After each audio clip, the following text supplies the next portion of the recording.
Loving the self is a very, very, very, very, very, very, very rewarding journey. In fact, it's not going to happen in one day. It's not going to happen in a year, a lifetime. It's not going to happen at all, because this is the illusion. The illusion is that we're going to be happy one day, and it doesn't happen. Because we start to make a shift. And the shift happens by learning that happiness doesn't come with the attitude of, I'm going to be happy one day. And it might take a year, 5 years, 10 years, 20 years, a lifetime, 2 lifetimes, 10 lifetimes, 100 lifetimes.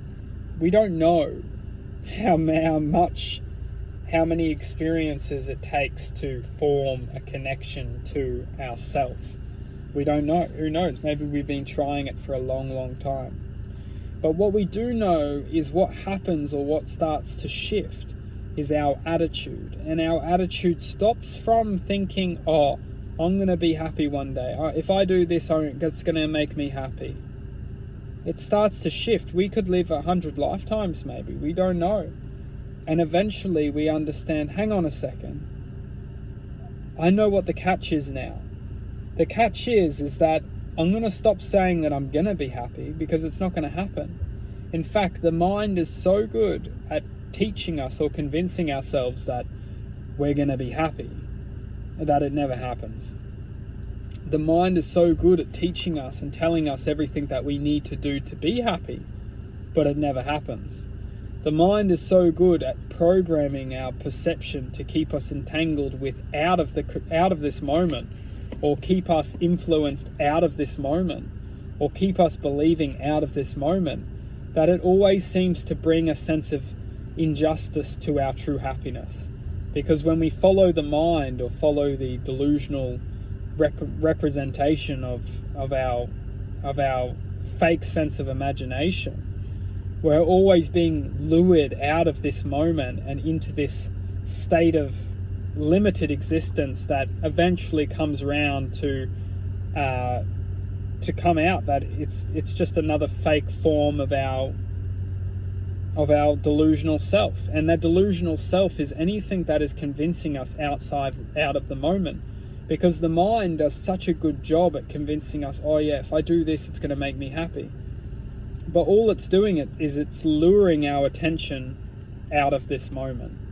And eventually, when we gain control of the moment again, we realize, hang on a second, all of that effort, all of that energy, all of that commitment, all of that devotion, it was just a game. And the game brought me the truth eventually that by fighting for this or fighting for that, it's just brought me back into the same place. It's brought me back into the truth, which is telling me that happiness doesn't exist outside of this moment. What truly makes me happy is actually just being here right now, and understanding that the mind will always try and take me out of the moment. The mind will always try and take my attention and say, oh, if you do this, it will make you happy. But it's just an illusion. It's the delusion. It's the job of the mind to try and get our mind.